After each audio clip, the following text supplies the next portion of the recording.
My name is Shane Culpepper. I directed tonight's play. Before we begin, may I have you take out your phones and silence them, as well as any other electronic devices?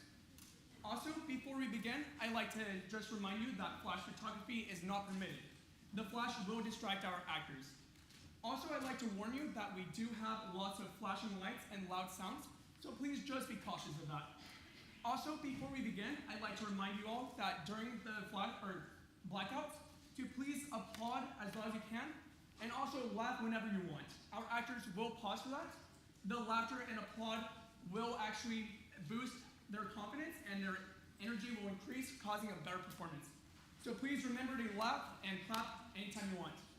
Also, before we begin, I'd like to thank a very, very important person. His name is Mr. Billy St. John. He actually wrote Murders in the Air. As you probably noticed on your program, Heir is spelled H-E-I-R. Murders in the air. Get it? Air? Thank you. Thank you. Thank you. After the performance, can someone please explain it to me? I still don't understand it. Anyways, as I was saying, I was very... Oh! I was very flattered when Mr. Billy St. John contacted me and asked me to direct his play's premiere production.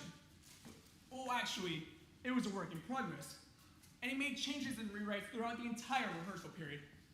While I was very excited to be part of creating a brand new work, to tell the truth, it put quite a strain on me, the playwright and the cast. You got that right. Hush, Randy! Actors are to be unseen and unheard until the play starts. I'm sorry about that. You see, the cast and I are very, very nervous about the show because, well, it's not quite finished. Oh, don't worry. We're going to go on. The show must go on, as somebody once said. I don't know who said it, but I'd love to get my hands around his neck. But as I was saying, it's not quite finished. You see, it's a murder mystery, and most of the characters have great motives to kill.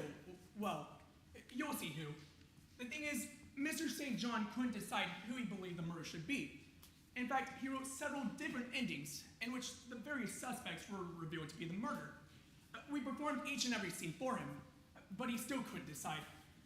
As it got closer and closer to opening night, the tension in the air, that's A-I-R, it grew so thick you could cut it with a knife. The reason he's not here with us tonight is because he's presently going under heavy sedation in a nice, quiet place with soft walls and lots of padding. Some people have all the luck. But the cast and crew and I are here, though, and we're determined to provide an entertaining show for y'all, even if it kills us.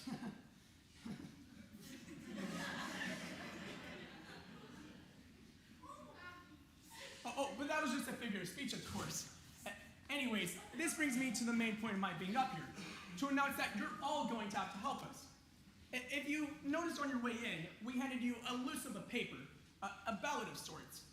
During the first act, you'll discover which characters have a great, great motive to kill someone. Someone who will indeed be dead by the time the act ends. During the intermission, we'll need you to check your ballots for which character you believe is most likely to be the killer. Give them to one of the ushers before you take a break. During the intermission, we'll actually tally them all up quickly, and for the second act, the cast will perform the scene that you chose as the murder that Mr. St. John wrote. Or at least, that's what we hope will happen. You see, it got very, very confusing during rehearsals. The real mystery is why I didn't kill the playwright. Quiet! I'm sorry about that. We might as well get started. I saved myself a seat right here in the front row, where I can follow in the script and help out if things get a little shaky. Which they won't, but just in case. Are you ready, cast? As ready as we're gonna be. All right, then, let's do it. Places and lights.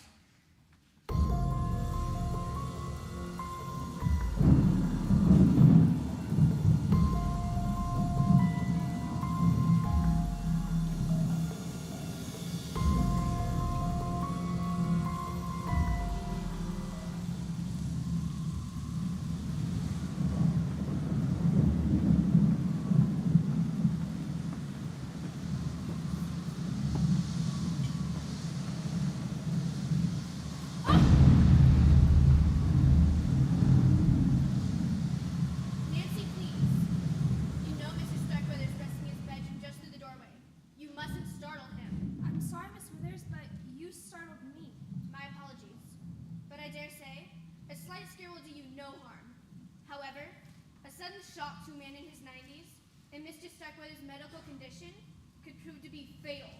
Remember that, girl. Yes, ma'am. I suppose this terrible storm just has me a bit edgy.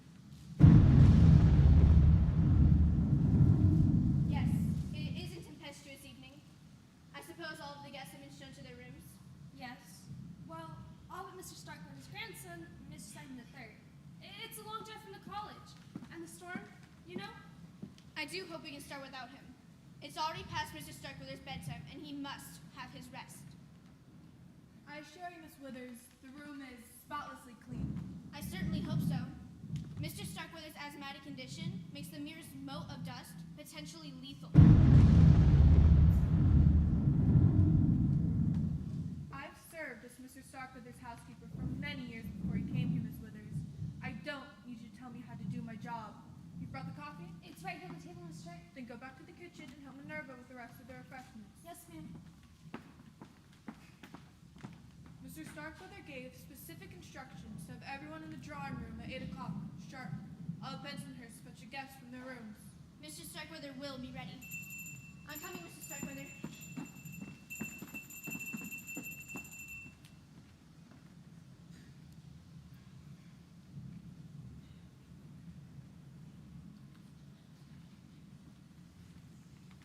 Don't got all the cars parked in the garage. As I told you, why waste my breath? You're dripping water all over the foyer. And why did you enter through the front door, Rufus? I've told you a million times that servants never enter through the front door. I reckon I forgot, Mr. Bensonhurst. It's just raining out there. I'm aware of that. But it now looks like it was raining in here as well, thanks to you. Oh, you're welcome. Go back out the way you came from and maneuver yourself around the back door. Do you think you can manage that? I don't know. I reckon I'm gonna find out. When the final guest, young Master Simon, arrives, I'll summon you so you can park his car for him. Oh, good. While I'm waiting, I'll sit by the stove and see if I can grow gills. Don't be impertinent. How can I be if I don't know what it means? Just do as you're told. Go to the kitchen and wait there until I call for you. Not that way. Have you forgotten already that I told you to go around the back door? No, but I was hoping you had. That man's an idiot. I heard that.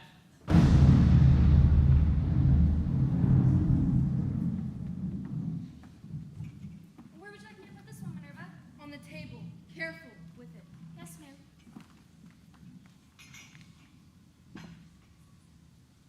I think everything is ready. You think wrong. Place the cups on the table so all we'll have to do is pour the coffee. Yes, Minerva.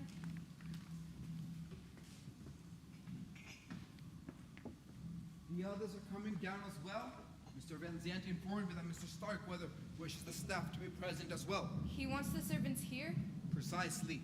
Even Rufus. Had I been informed of that fact sooner, I would have ordered him to take a bath.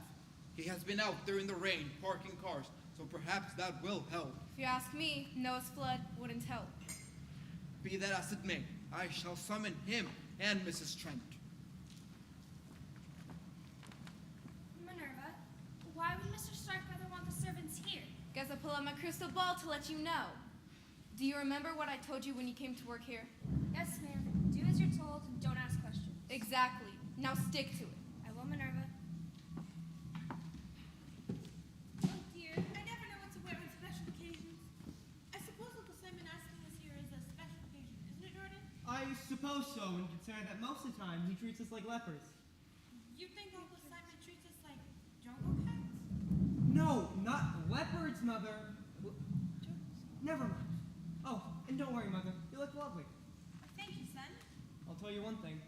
If we should ever happen to inherit this mausoleum, the first thing we should do is call up the Adams family and let them know it's on the market. Counting chickens, are we? Oh, Minerva, I didn't see you and your attractive young helper there. Nancy is a nice girl, and I mean for her to stay that way.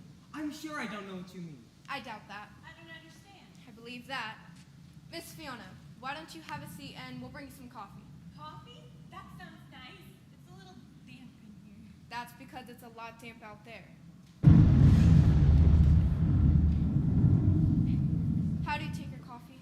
Mother prefers hers black. I like mine sweet. I'll flavor it myself. Whatever. Oh, what lovely hors d'oeuvres. These are delicious. Glad you like them. Here you go, ma'am. Oh, thank You're looking very lovely tonight, Nancy. you, sir.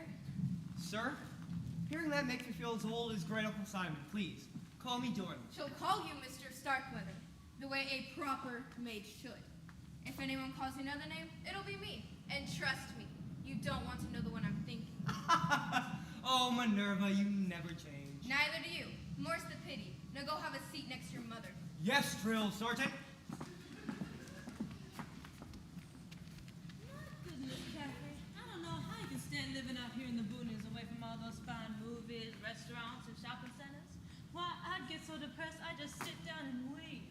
It's not that bad, Paula. I stay here during the week and go to my apartment in town most weekends. I am so relieved to hear that. I worked for a large corporation before Mr. Starkweather hired me to be his personal secretary. And believe me, this position is much nicer. Look what we have here. 2 rays of sunshine to dispel the gloom. I swear, Cousin Jordan, you are a rogue and a charmer. I do my best. Won't you join us? Have a seat over there. You'll be safer. We'll bring you some coffee. Thank you, Minerva. I'll take mine black. Load mine's down with lots of cream and sugar. Sugar? I must admit, I have an enormous sweet tooth. Maybe that's what causes that corn syrup accent. Oh, Cousin Fiona, how are you this fine evening? What? Oh, I'm very well. Thank you, Paula. Oh, that's just peachy. I don't know why we don't see more of one another. It seems like the only time we get together is for somebody's funeral. Well, aren't all funerals for somebody? You're just awful. Don't be morbid, Cousin Jordan. I'm just glad today is an exception to that rule. For once, no one is dead. So far, anyways. You're all right. You didn't spill any. What did you mean by that remark, Jordan? Oh, it's nothing. It's just that, when you called me and Mother up to Starkweather Mansion this weekend, at first I assumed you were going to tell us, Great Uncle Simon had passed on. You wish. I had even started to pack my new black dress. It was a natural assumption, of course. He is up in years and in bad health, though I was relieved to hear that the old boy is still with us, of course. Kathy, I bet you know why Great Uncle Simon called us all here this frightful evening. Go on, tell us. Mr. Van Zandt will go into the particulars, but I believe Mr. Starkweather wishes to discuss his will. Really? I'd appreciate it if you didn't drool in my hors d'oeuvres. You misjudged me, Minerva. I was, surprised is all. Uh-huh. Where's Cousin Simon? Shouldn't he be here too? When I contacted him last week, he said he could make it. Apparently, he's going to be late. If he's tried to call here tonight, he can't. The phones are down. Well, if we're gonna be talking about that will, he should be here. He is Great Uncle Simon's only grandbaby after all. Yeah, and I'll probably get everything, too.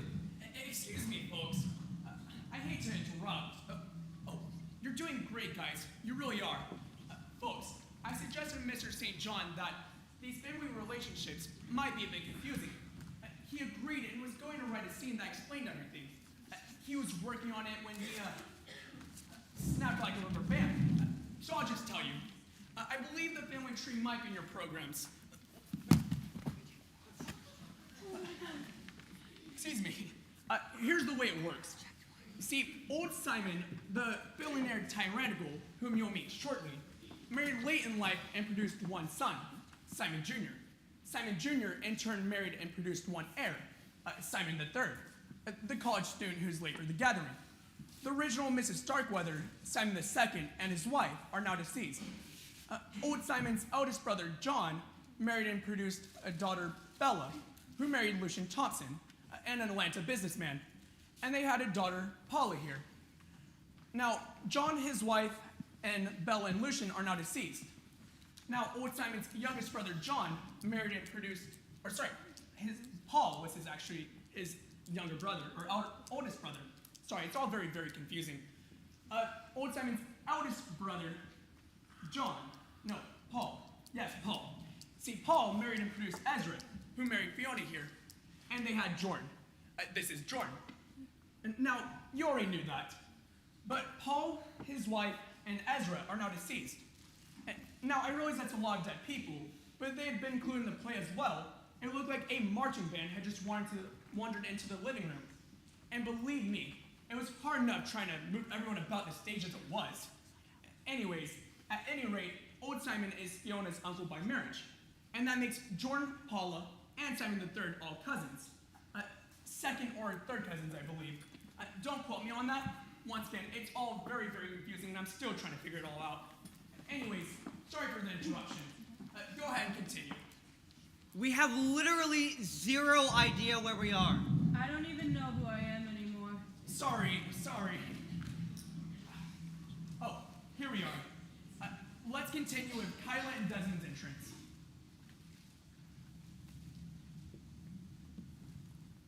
Dylan. Huh?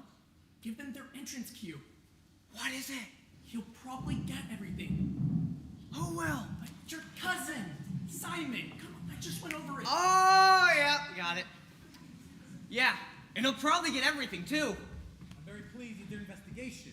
I'll be sure to recommend you to my other clients. I'm just doing my job, Mr. Van Zandt. Good evening, everyone. Now, I know we haven't met yet, but I've got a pretty good idea as to who you all are. Mrs. Starkweather and her son, Jordan, right? That's right, Miss. Davis. You can call me Michelle. From what Mr. Van Zandt just said, I assume you must be some sort of investigator. Private detective. I see. Who is this nice young man, dear? She is a detective, Mother. A detective? How exciting! Do you know Sherlock Holmes? No, ma'am. He's way out of my league. Oh. But I do know who you two ladies must be, though. Well, if you're a private investigator, I'd be surprised if you did. That accent settles it. You're Paula Thompson. You're 100% correct, my dear. I can't deny I'm from the deep south. Came from any deeper south to live in Central America. And that leaves you to be Kathy Collins. It's nice to finally meet you in person. Me too, Michelle. Michelle and I have corresponded for some time by mail and fax on Mr. Starkweather's behalf. Is the seat taken? Mother. Park you here, then. And I expect you to remain unobtrusive. I sure will. As soon as I find the dictionary and look up what that means. Just go by the fire and keep quiet. Oh, I'm glad to. My backside's still kind of soggy. Keep an eye on him. My best. If all is in readiness, Mr. Van Zandt, I shall inform Mr. Starkweather. Yes, thank you, Bensonhurst. There's coffee if anybody else would like some. I could use some Minerva. How do you take it? In a cup?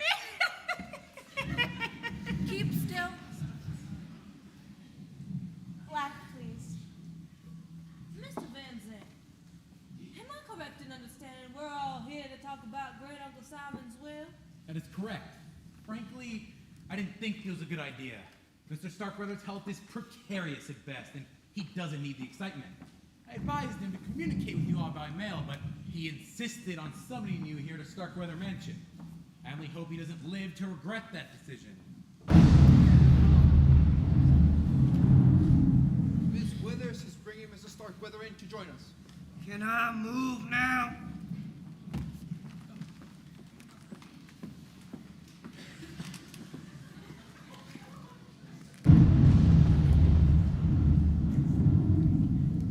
Here you are, Mr. Starkweather. Go. I'll be right over here if you need me. Whatever.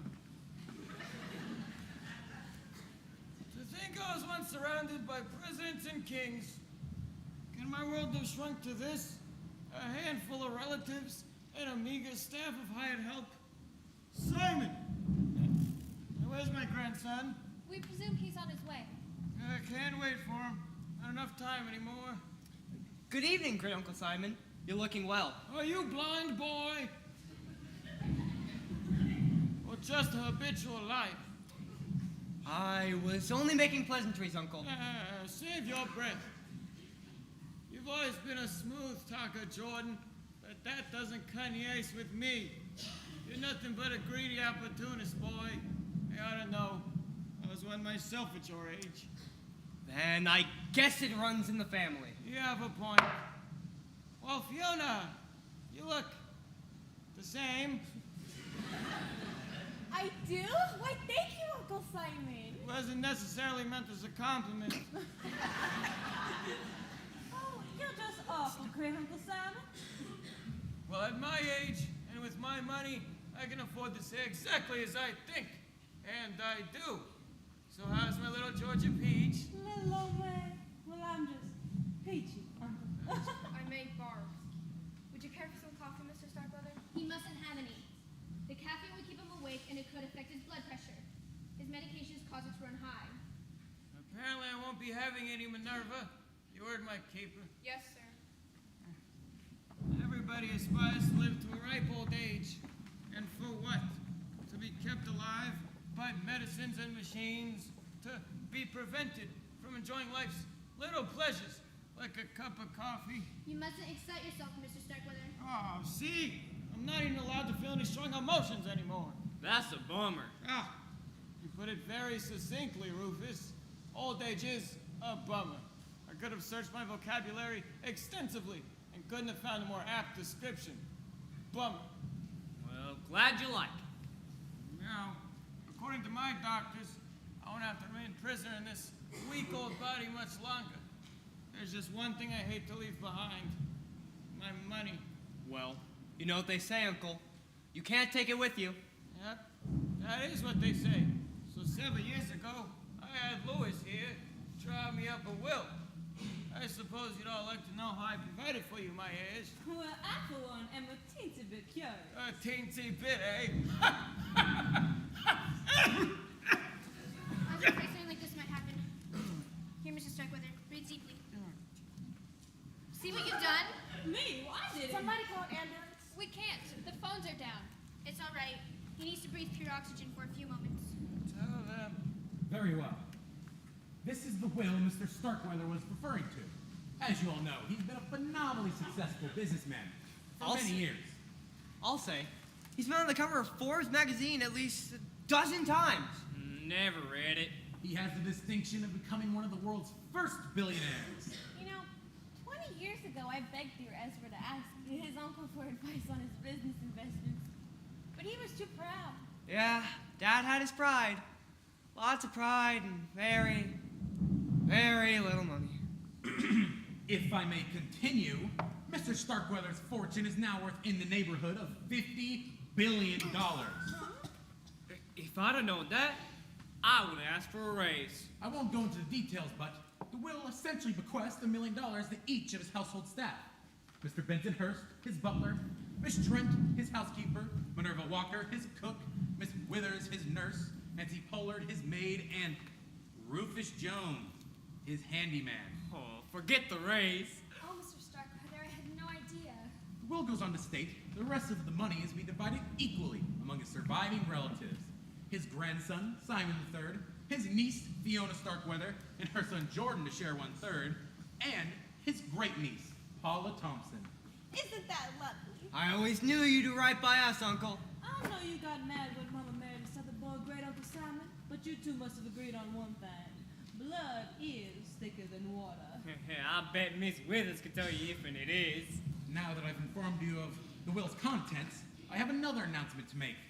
As of tomorrow, the will becomes invalid. What? What does invalid mean? Invalid. It means no good. Oh, I had a brother that's invalid. Mr. Van Zant means we're not gonna get the money, you fool! Oh, guess I won't be buying that big screen TV I was thinking about after all. Sit. Hey, you too, Lois. Why did you decide to disinherit us, Uncle? I found a better use for my money, that's why. Oh, but don't worry. Each of you in the old will be receiving $50,000 each. 50,000 out of 50 billion. Okay. Now, Louis here advised me it'd be a good idea to leave you a little something, so you'd be less likely to contest my new will. New will? Yeah, that's why I asked Kathy to stay over at Stock by the mansion this weekend to type it up nice and legal for my signature. And Miss Davis here, as a disinterested party, will witness the signing. Lewis will have it at the courthouse come Monday. Wait, Miss Davis said she's a detective. What did you hire her to do? Go ahead and tell me. Mr. Starkweather hired me to conduct an investigation on the quiet. For the last 6 months, I've traveled to a dozen or more foreign countries, checking out some of the world's most brilliant scientists. Some well-known, others who'd prefer to keep their experiments hush-hush. I've succeeded in finding one in Belgium. Let's call him Dr. X. Who agreed to do the procedure that Mr. Starkweather wants, which is to clone himself. Oh my goodness. That's insane! It's immoral. I don't understand. Good. Glad I'm not the only one. Those blood and skin samples you had me prepare, the ones you said would be examined by specialists, They were examined by specialists in DNA. I thought you were trying to find a cure. I was, not for my various ailments, but a cure for dying. And I did find that. Cloning. Precisely. Through modern science, I shall live forever!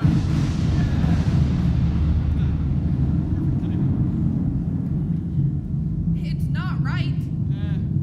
That's neither here nor there. Let the moralists and politicians debate that question for decades to come. In the meantime, Dr. X, as Davis named him, will be creating a brand new me. Sit down with us. Now, a lot of you seem to be displeased, not due to the moral question, but because of your change in fortune. Too bad. Now, cloning is a very expensive procedure, and the process I'll be undertaking has to be done in absolute secrecy. But don't worry, there'll still be a sizable fortune left for the new me to inherit. No doubt, I'll be the first person on Earth to become their own heir. With us, a blood pressure. Yes, Mr. Starkweather. If you'll excuse me, I have to go take Mr. Starkweather's blood pressure. Well, why don't you take it right here? Mr. Starkweather's arms are too frail for me to get a proper reading. This is an outsized cuff, made to go around a patient's thigh. He can withstand the pressure better there. Mr. Starkweather has had enough excitement for one evening. I shall put him to bed. I guess our meeting is concluded, unless anyone has any further questions. What the heck was that all about? It's simple, Rufus. Great Uncle Simon was gonna leave us all a fortune, but he changed his mind. Instead, he decided to clone himself. Okay. Another question. What does clone mean? It means to take some cells from a person's body and make a duplicate of the original. They can do that? Oh, that's great. Maybe when the old Mr. Starkweather passes away, I could get a job working for the new Mr. Starkweather. The new Mr. Starkweather will have to be born and grow up. It goes against the laws of nature. How? It has all been arranged. Once Dr. X has created the new life, the cells will be implanted into a host mother who will carry the child to term. A host mother? Who? Me. What? Why not? I'm young and healthy. I'll make a good mother for little Simon. How could you ever consider being a part of this travesty? I'll be well compensated. Besides, have you ever known anyone else to give birth to a baby billionaire? Wait, Uncle Simon is giving all of his money to a baby? In a manner of speaking, yes. The will places the money into a trust fund, which I'll administer. I'll release the money to pay Dr. X and his staff to perform the cloning procedure. And after that, ample funds will be available for Kathy's needs and the child's upbringing and education. Once the child is grown and trained in high finance, the fortune will be turned over to him. The kid will look, think, and act like Simon Starkweather. He could conceivably parlay those billions into trillions by the time he's an old man. But for what purpose? To leave it to another clone, and then another, and another? When will it end? When there's a Simon Starkweather rich and powerful enough to rule the world? We didn't discuss it, but you might as well be right. How could you condone such madness? I can see why he would. Mr. Van Zandt and the Collins girl will live like billionaires themselves off Mr. Starkweather's money. Money that should have gone to us and his family. But I guess you'll get rich too, since you're a part of his scheme? Not me. I did what I was paid to do. My part's over. I'll take my very generous check and leave. frankly, I don't care if the boss's science fiction experiment works or not. You should be ashamed. You should all be ashamed. I believe you've made your feelings quite clear, ladies. If you and the other servants will join me, I wish to speak to all of you in the kitchen. We'll clear after you finish. I trust you'll ring the bell if you need anything else. You know, it might be kind of nice hearing a little pitter-patter feet around the house. Shut up, Rufus! Kathy and I will retire to my room. You might as well begin typing up that new will tonight. I'll guide you how to put into proper legal terms. Sure, Lewis. The sooner it's finished and signed, the better. Hey, wait a minute. How come nobody asked me if I want to carry the baby? I can do it just as well as she can. You're Starkweather's blood kin, Paula. It wouldn't be proper. I guess that would be kind of tacky. Proper. Proper. You are about to conduct a science experiment that makes Frankenstein look like an amateur. And you want to talk about proper? Hold it, kid, before you burst a blood vessel. Mr. Starkweather has made up his mind, and I get the idea whatever the old man wants, he gets. Succinctly put, Miss Davis. Kathy? I'm gonna go upstairs and pack. Once I witness the signing, I'll have no more reason to stay. Good night.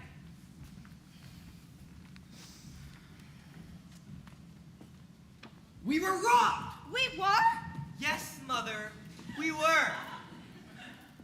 Great Uncle Simon dangled a fortune right in front of our noses and snatched it away. Yeah, that was mean. Me? That man is a monster. Didn't you see the evil glint in his eye? Oh, he loves pulling the money right from out under our feet. Yeah, but at least he left us at 50,000. Damn, that's no more than tossing a dime to a beggar. And he's only doing it so that he doesn't break his new will. You heard him. Yeah. I wish you were dead. I wish that old goat would drop dead tonight. That would serve him right. You know, if Uncle Simon were to die tonight, then we'd get all of our money. Wouldn't we, my dears? Would anyone care for a game of bridge? Oh, God.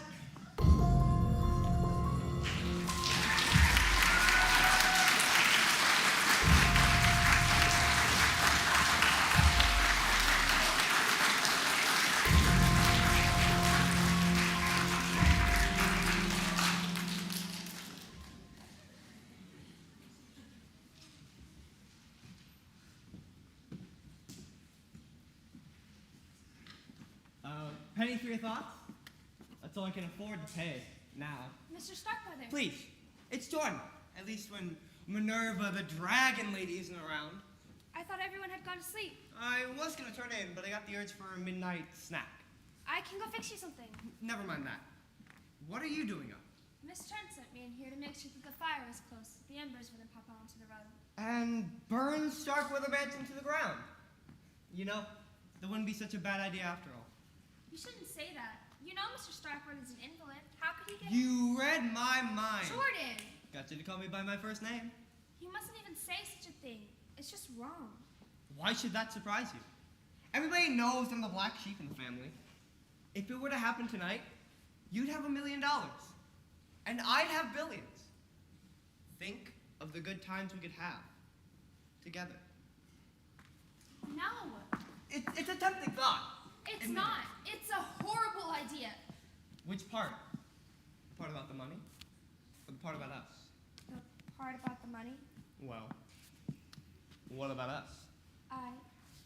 Nancy!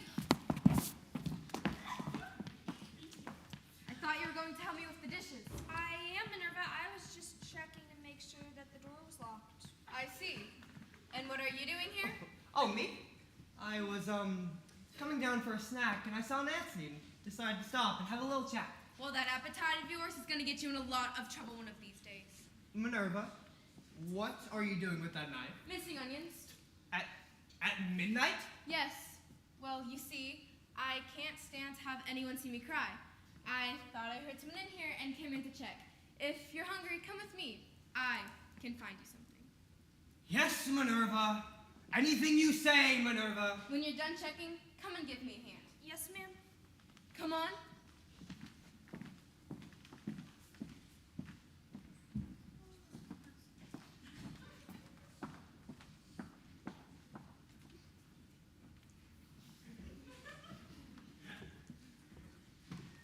Rufus!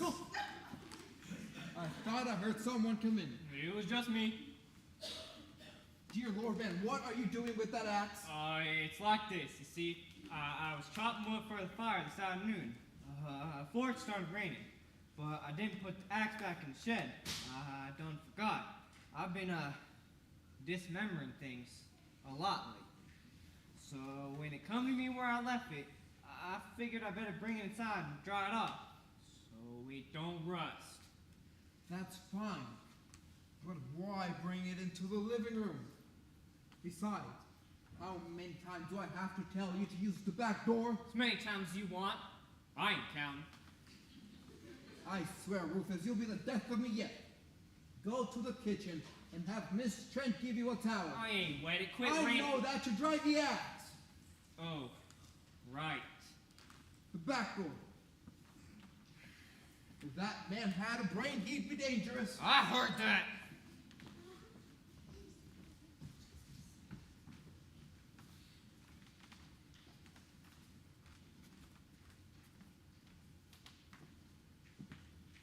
Penny for your thoughts? Oh, Jordan.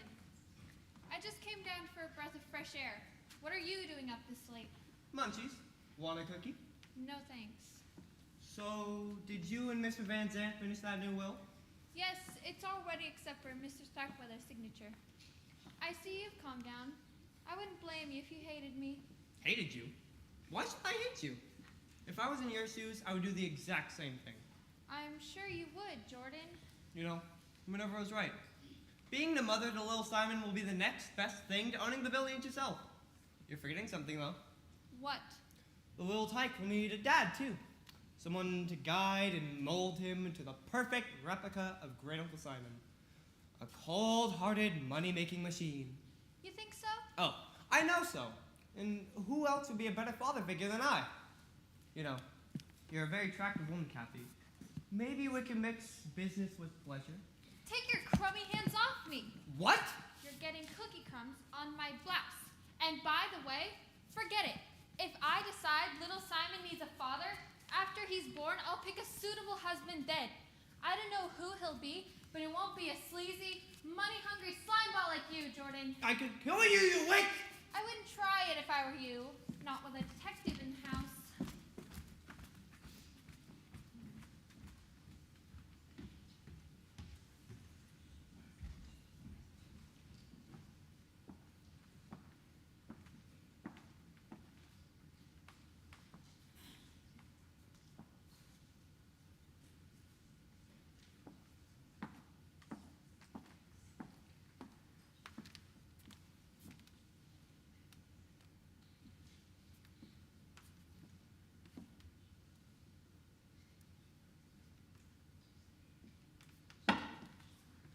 Aren't you finished in here yet?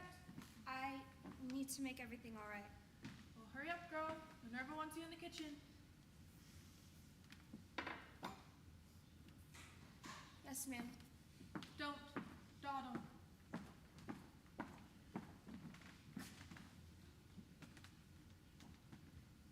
Someone left the door open. Guess I'll close it.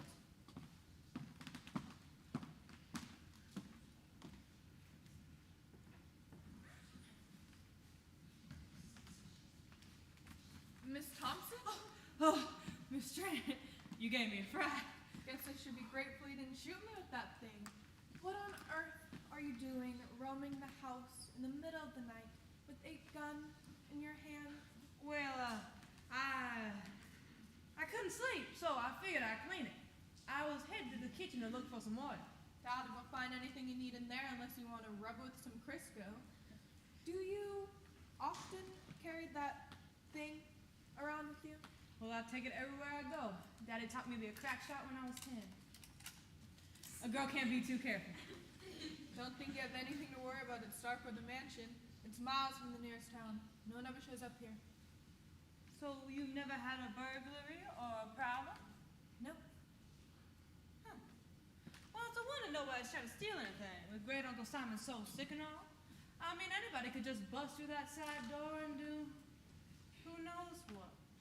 Like, shoot him? Well, it could happen, as terrible as that thought is. mean, with Great Uncle Simon in his condition, how could he defend himself? You could sick Nurse Withers on him, I suppose. That should frighten away any intruders. You're just awful. But, you know what? I wouldn't want to tangle with that woman. Where does she sleep? Just beyond Mr. Starkweather's room, so she can hear him if he rings his bell for her in the night. So, they're the only ones who sleep downstairs? Yes.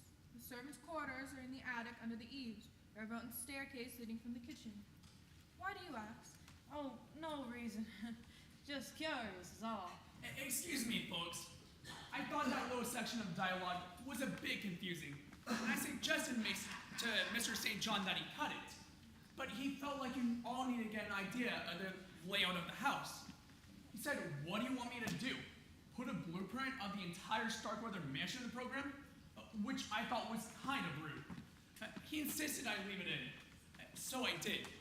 But it's such a bad piece of writing, and I just want to let you all know I did my absolute hardest to correct it. I'm so sorry about that, and for the interruption. Anyways, go ahead and continue. I just wanted to let you know that if you interrupt me again, you're gonna have to come up on stage and play Mrs. Trent yourself. Sorry. Sorry. That was great. I wish I had your nerve. Where were we? So you're curious about the layout of the house, are you? Oh, yeah. Yeah. I was just curious. You know what they say, curiosity killed the cat. Yes, well, if you'll excuse me. Wouldn't it be ironic if someone did break in tonight, of all nights, and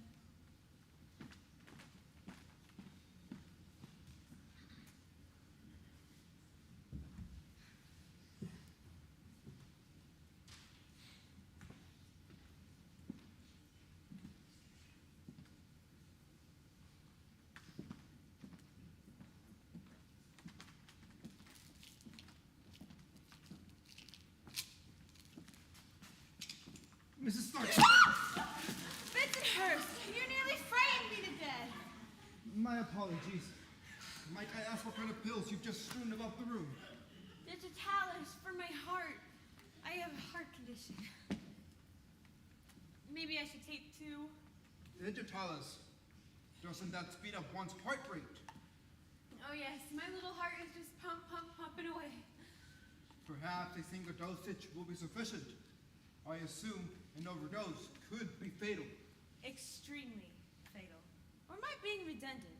I suppose fatal is fatal just as dead is dead. Wouldn't you agree? Completely. One cannot be deader than someone else.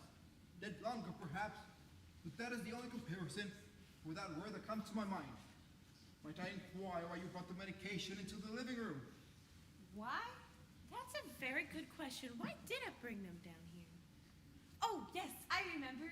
I was going to show them to Miss Withers and see if she has any free samples she could give me with her medical connections, you know? But it seems as if your bottle was full already. Yes, it was, but it never hurts to plan ahead. Allow me to assist you. Bensonhurst, can I ask you something? Be my guest. Why are you carrying a wrench? A wrench. Yeah. Well, you see, I happen to remember Miss Withers mentioned she thought the gas heater was to start from this bedroom. The valve was a little loose. Oh. I thought I would give her an extra turn or two. How mechanical of you. We wouldn't want to leave that gas to escape into his room, now would we? Naturally not, madam, but first things first, shall we? I feel like a pigeon pecking popcorn. You missed one there. Where? Besides your left kneecap. Left kneecap, madam. Got it. Oh man, they've rolled just about everywhere. Round objects tend to roll, madam. Oh, Miss Withers. Mrs. Starkweather, what are you doing on the floor with Bensonhurst? I had spilled my pills. Please watch where you put your feet, my dear, both of them. I assume Mr. Starkweather has required an injection. Is there a problem? Nothing I can't handle. His lungs seem somewhat congested, so I took him from his bed and sat him back in his wheelchair. he can breathe easier in an upright position. Then I gave him an injection of steroids to help open his bronchial passages. My, where would Uncle Simon be without you? Dead. Without my help, his heart would have stopped beating long ago. Speaking of which, wasn't there something you wanted to ask Nurse Withers, madam? Was there? The digitalis. Oh, right. Miss Withers, you wouldn't happen to have any manufacturer samples of digitalis you can spare me? I have a heart condition and I like to keep a supply handy. I can see why you would. Yours tend to run out, don't they? I'm sorry, Mrs. Starkweather, but I'm fresh out of spare drugs. Your uncle requires every pill he's got to keep him going. Oh my, then we better pick up all of mine. Will you help us, my dear? I suppose. Is this a private game or can anybody play? Miss Davis, we're just picking up some spilled pills. Is that it? Thought you guys were holding a tiny little marble tournament. I'll help you now. Here, Mrs. Starkweather, let me give you these. I really must return to my duties. Thank you. And here are mine. Thank you. Thank you from the bottom of my heart. Now, if you'll excuse me. Miss Withers, how's the boss doing? Bossy, he sent me for a pitcher of fresh drinking water. If I'm not back in a moment, he'll start reading his handbill for me. See what I mean? I'll be right there, Mrs. Starkweather. I gather he rings for you a lot. Incessantly. When he stops ringing the bell, I'll know he's kicked the bucket. Spoken like a true member of the medical profession. What's with the wrench, Bensonhurst? Got some kind of problem I can help you with. Thank you, madam. But no, it shall wait. I, too, shall excuse myself.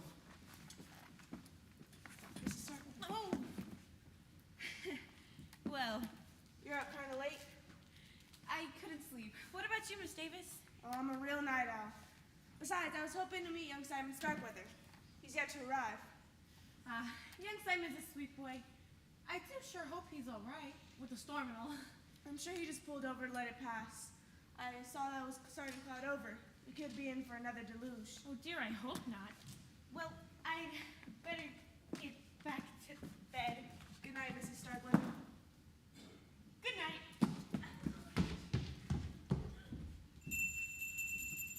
I'm coming, Mrs. Starkweather. Oh, you're still here. Yeah, just keeping an eye on things. I see. Well, my patient. Oh, you're still awake, Miss Davis. Yeah, and I'm not the only one. There seems to be more traffic at Starkweather Mansion at midnight than at the interstate at rush hour. I know what you mean. I've been hearing footsteps go past my bedroom door all night. I'm not surprised, though. We could have guessed that Mr. Starkweather's announcement would give his heirs a sleepless night or two. Between us, Mr. Van Zandt, this cloning business, how do you feel about it? I'm a lawyer, Miss Davis. I'm paid to think, not feel. Could Mr. Starkweather be cloned? Definitely. There's no question technology exists. Should Mr. Starkweather be cloned? Let's just say I wouldn't want to be the first to challenge nature by creating another Louis Van Zandt. Me too. I'm simple. I've got enough to deal with in one lifetime. I know the sooner we can get this signing over with and I can get back to the real world, the better. The new will is finished. He can sign it first thing in the morning. The old boy's still up. His nurse was in here a minute ago. I heard him ringing his bell for her. And there's no reason he can't sign it now. That's what I'm thinking. The people in this house are as tense as a bunch of long-tailed cats in a room full of rocking chairs. I know I'll feel better once the boss's plan is a done deal. I'll go up to my room and get that new will. Why don't you let Mr. Starkweather know? What in the world? The circuit breaker must have tripped. But the storm passed hours ago. I know. I don't like this. I don't like this at all. I'll go find Bensonhurst and have him show me where their main breaker is. I'll let Mr. Starkweather know we're taking care of it. Tools of the trade. It's all right, Mr. Starkweather. Mr. Starkweather? Hello? Is anyone in here? Miss Trent? Bensonhurst? Anyone? Kathy, I think there's something wrong with Mr. Starkweather. I don't know where that nurse is. Oh no. He hasn't signed the will yet, has he? No, perhaps he just fainted. We need light. Miss Davis is trying to. Mr. Starkweather! What's happened? Someone struck me. It's Mr. Starkweather. Help him!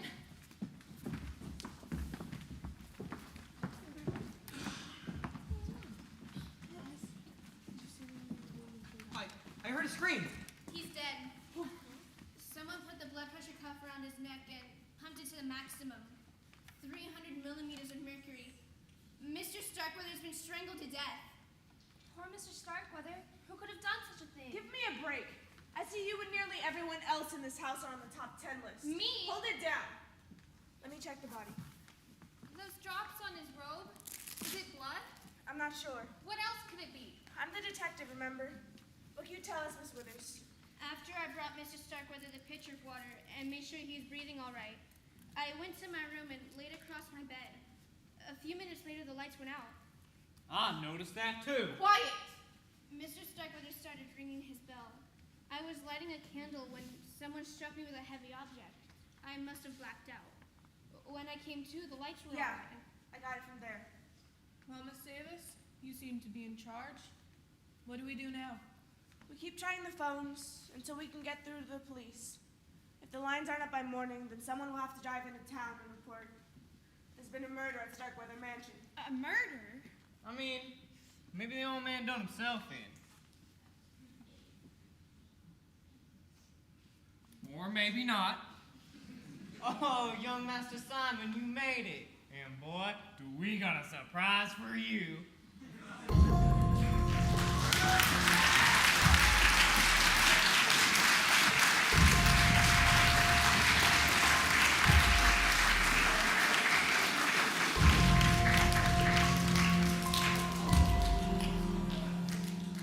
Wow, wasn't that the most diabolical murder you ever saw?